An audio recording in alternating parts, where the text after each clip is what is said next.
What's good, y'all, man? We back with another video, man. How y'all doing? If y'all doing great today. Today we got most horrifying human experiences of all time. We finna see some crazy junk in this video, so yeah, man. I advise y'all to sit back and chill, get y'all a little snack or a drink or whatever y'all like to do while watching the video. And yeah, let's get into the video. Like and subscribe right now, or the spider will crawl on your face while you're sleeping. I think it'll call me face when you're Many sleeping. scientists and Man, get that psychologists junk out my enter their face. fields of study to benefit humanity. They seek knowledge that will help them to treat illnesses, elucidate the cause of certain conditions, and advance public health through their experiments and steadfast efforts. However, it hasn't always been approached in the most effective manner. If you stick around, you'll learn about the most horrifying human experiments of all time. I already know if it Celebrating triplets. Perhaps this is the most unreal story to ever happen. At 6 months, these three triplets were separated and sent to different families, where they grew up without any knowledge that the others existed. The irony is that they attended the same university years later. This is where things began being a little creepy, because sometimes these triplets received kisses and recognition from people they didn't know, as they referred to them using different names. That's just how identical these guys were. It's not crazy because he might have a girlfriend. He might have a girl. And she might think it's you. Nah, it's too much. Realized that they were more than one was when one of the triplets went home, but was still seen in school by his close friends. They finally got to meet each other and were shocked to their core.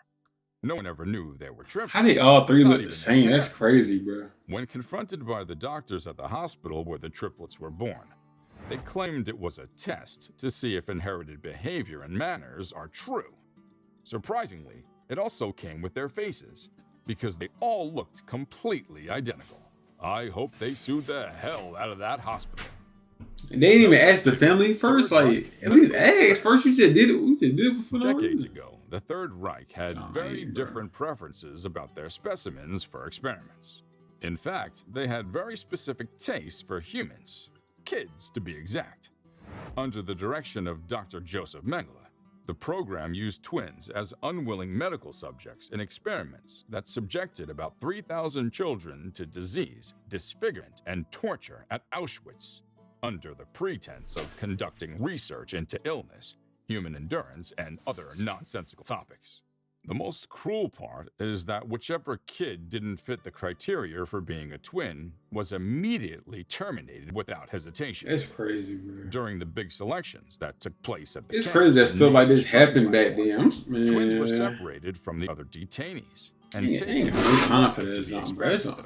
Mengele often used one twin as a control while subjecting the other to cruel experiments, such as forced insemination, illness injections, amputations, and even execution. The ones that were done away with were dissected and examined, while the twins that survived were also put to the same fate and then examined.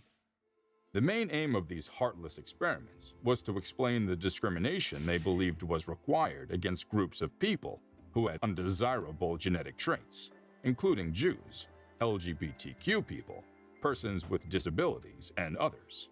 However, in an ironic twist, the identical experiments that had contributed to the rise of the eugenics movement in the Third Reich would also be responsible for its closure. Number 3. Japan's Unit 731. The Japanese Unit 731 was perhaps the most terrifying thing that happened during the Second World War, and has remained unpunished to this day. The hotly fought China-Japan dispute over war crimes and war memory, as well as the global discussion on science and ethics, continue to center on Japan's Unit 731. Between 1933 and 1945, 731 and its affiliated units conducted human experimentation, including vivisection on Chinese and other victims of Manchukuo, and throughout China, what are eyes covered more than 10,000 people, including many of Japan's greatest medical scientists. The tests examine the lethality of biological weapons, as well as the capacity of the human body to resist various diseases and adverse environmental factors like extreme cold. Along with conducting tests, Unit 731 also pioneered the use of biological weapons on multiple occasions during the conflict, with strikes on Ningbo and other cities in the Xinjiang province receiving the most attention. Unfortunately, No way, casualty bro. statistics are still up for debate, just like with the Comfort Ladies and the Nanjing Massacre. For the time period concluding in 1945, the claim of 3,000 people killed in Pingfan, the main experiment site of the Ishi network, is universally acknowledged among experts. Accurate casualty figures are challenging due to the Japanese authorities' post-surrender destruction of research sites and military documentation. Number 4, Dang, the monster study. What would you think if The a monster scientist study. told you that you can cure your disability with a little hard work? I know I'd be in denial, but I'd want to change it, however long it took. Dr. Wendell Johnson, a speech therapist, performed the monster study to find out more about how and why children stammer. Johnson created the monster project Why to children determine what? whether He said stuttering was the stutter. consequence of learned behavior or biology. But the study had several ethical issues. 22 orphans were selected by Johnson to participate in the monster study, without really knowing what was going to be asked of them. A few of the orphans stammered. Some of the orphans weren't stammerers. The orphans were divided into 2 groups, each including both stutterers and non-stutterers. Normal speakers was the name given to one of these groups. The rest were referred to as stutterers. Afterwards, the children received this treatment throughout the entire experiment. YouTube Shorts presents the fun I side want to see of how 20. I want to see this as a treatment on, bro. Hold on, bro. The praise from the researchers had no effect on the kids who were classified as normal. They only noticed improvements in one child. The stuttering group of kids did far worse. Keep in mind that not all of these kids truly stammer. Some were merely told they did. 5 of the 6 kids were erroneously reprimanded for their speech issues. According to reports, some of these kids stopped speaking altogether, and others withdrew socially. These kids are as young as 5 years old. It's so unfair that Dr. No way, Wendell bro. Johnson was able to treat those kids like that. Number That's 5, not bad, bro. Burke and Hare. Burke and Hare are 2 of Scotland's infamous serial killers, believed to have taken down at least 16 people. They're known for 16. body snatching in addition to Terminator tendencies. According to research, they used to sell them to Dr. Knox, who dissected them at his What? anatomy school in Surgeon Square, Edinburgh. What? Little is known about the pair's genuine So they kill personality, people so he could do it because for there his isn't much class. archival information that has remained. I done heard it Numerous all, amateur bro. sleuths and crime historians have taken an interest into the pair. The terrifying truth about Burke and Hare's story is how they disposed of their victims right after suffocating them. Because they sold their murder victims to anatomy schools, they earned the nickname body snatchers. They never Body stole a snatchers. body from a grave, according to the evidence. Pretty cruel, don't you think? Regardless of it all, That's messed it up, still bro. doesn't justify the fact that the whole thing is very inhuman. It's not crazy. Number bro. 6, surgical experiments on slaves. Surgical Dr. James experiments. Marion Sims is regarded as the father of modern gynecology. Sims also created cutting-edge surgical methods and reproductive health-related equipment. He was elected president of the American Medical Association in 1876, and the American Gynecological Society, a group he helped form, elected him to that position in 1880. A dozen sculptures honoring the physician from the 19th century are located all around the nation. As much as he did all this to help mankind, it's wrong to say that the end justifies the means. It never does. Sims had made a deliberate effort to help women, but through experimenting on African enslaved women. This is clearly not okay. In fact, Right, many it's medical on. ethicists, historians, Why don't- and why- others why- argue it's that on Sims' crazy. use Like, of they would think enslaved this one black is like, it's bodies good as for them to medical do, test like- subjects falls into a long, I don't ethically understand. deficient You supposed to like try it on that a also rat at includes first or the something like, you know what I'm saying? Tuskegee Like, syphilis experiment. not a And whole Henry human, bro. relaxed Like, because the research was carried out on black slave women without anesthesia. Sims has been criticized Without for caring anesthesia? more about the tests than about treating patients therapeutically, and for operating under the discriminatory assumption that black people don't experience pain. What a psycho. Number What? 7. I mean, on a whole other level, that's like a whole different type of topic, and but unconsented this Guatemalans plane, yeah. were purposefully You can feel infected pain. with bacteria that cause sexually transmitted illnesses as part of research trials conducted by the United States government. in an immoral, unethical, and possibly criminal manner. Even now, many continue to go untreated, which is shocking. In fact, some of the doctors who conducted the tests didn't even know that they were infecting people with syphilis. All they kept insisting was that they were treating it. So some U.S. government researchers actually infected people with the when disease, they injected bro. Guatemalans with syphilis and gonorrhea for a study. In order to explore the effects of penicillin, doctors infected hundreds of psychiatric patients, sex workers, and criminals in the 1940s. None of the Guatemalans. He was just smiling. He already know he got him. Absolutely disgusting.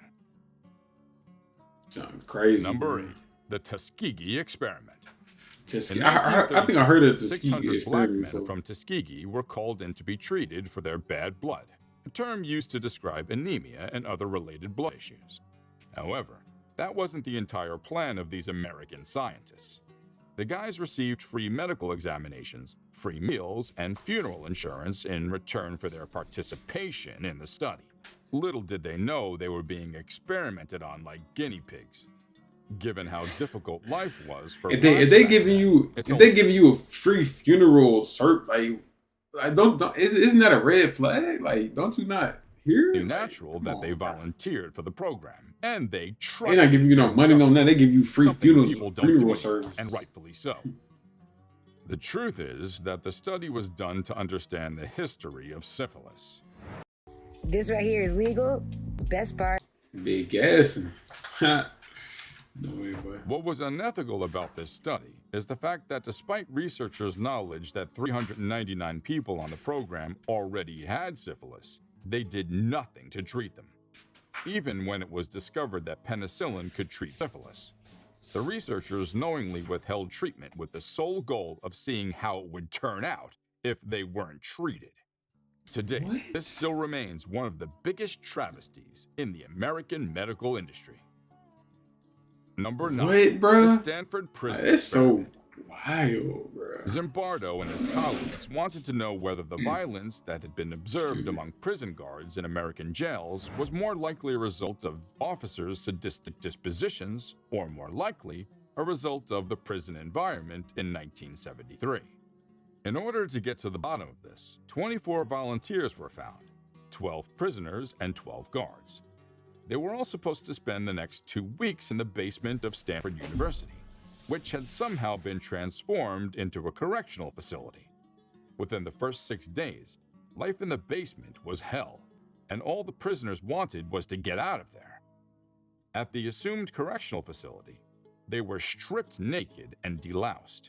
There was food rationing and controlled use of the washroom, and they were forced to dress like prisoners and be addressed by the tags on their clothes. It's not crazy, News bro. of this disgusting brutality made the national headlines as soon as it got out. Number 10, prison inmates as test subjects. For a small fee, black prisoners during this time were utilized as test subjects in a variety of medical studies. The Holmesburg prison served as the setting for contentious long-running studies using biochemical, pharmacological, and dermatological weapons on prisoners. Soon, ethical guidelines that are applied in modern research were impacted by tests and studies done on inmates. Regardless, they had no right to use humans as lab rats. The saddest thing is that it was all for nothing, because they didn't even finish what they started. So how you test on somebody and you don't even finish like your experiment? Let alone it's a whole human being. Like, bro, man, I ain't gonna lie, bro. This video was crazy, bro. But hope you guys enjoyed the video, man. Yeah, bro. Yeah, man. See y'all tomorrow, bro. I was finna say something, but I forgot. I was finna say, so yeah.